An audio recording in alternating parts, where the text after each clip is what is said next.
Constantly use rugby league analogies or sport analogies with my team that I lead, and our goals are pretty clear. Maybe not the same as winning a premiership every year, but there's honesty and commitment and working for each other as a team, which are exactly the same as a rugby league environment. Bradley Clyde is a player that most renowned as the best lock or second rower to ever play rugby league. Bradley Clyde was a player which I was really interested in interviewing because he was such a great rugby league player, but also transitioned seamlessly into the professional world. He is known for his work ethic and drive, but there are many lessons to be learnt from his story.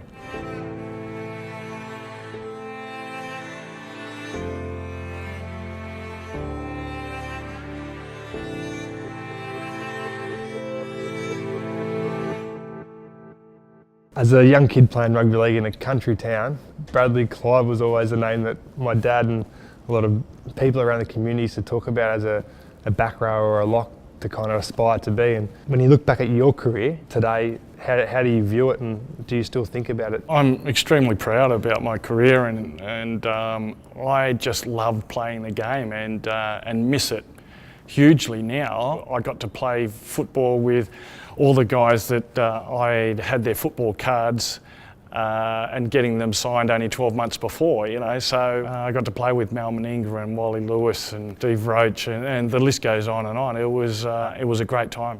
In regards to the position that you're in now, when did you start to educate yourself, and was it something which you thought about while you were playing?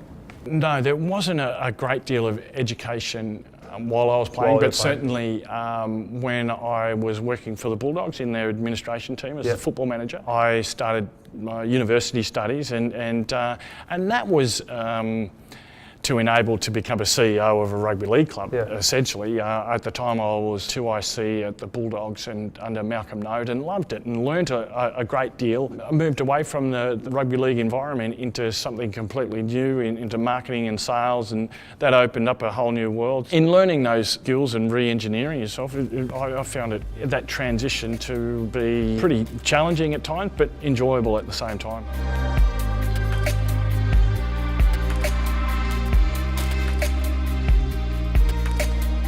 Can you give us a bit of background on what you're doing now in regards to what you're doing for work?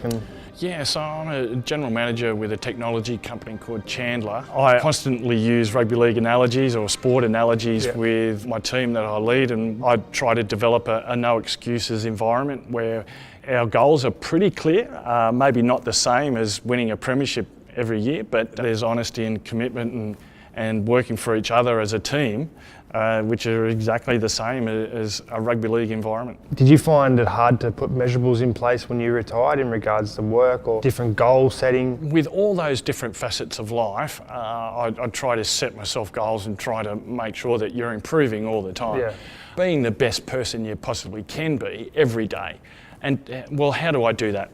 Health is probably one of your most important. So get up most days and commit to some sort of exercise. Secondly, I found education, no matter where you are in life, what stage, make sure that you're continually learning. The other KPIs that I set were around finance and relationships, those other elements of life.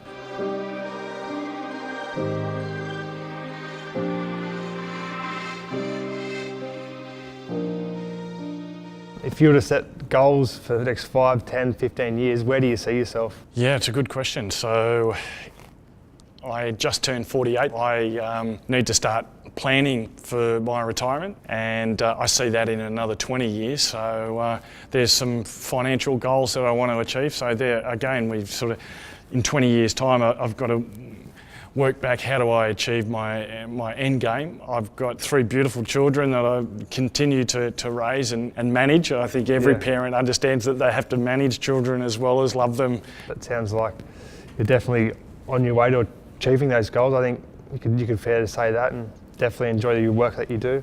Yeah, and that's a key part of it, is finding something that you really do enjoy. You may never get that complete passion, but I certainly am enjoying the journeys and what I'm doing at the moment. And so getting up for work every day and putting the shoulder to the wheel and being committed and continuing to learn and grow, those common elements through every day in order for me to be my best.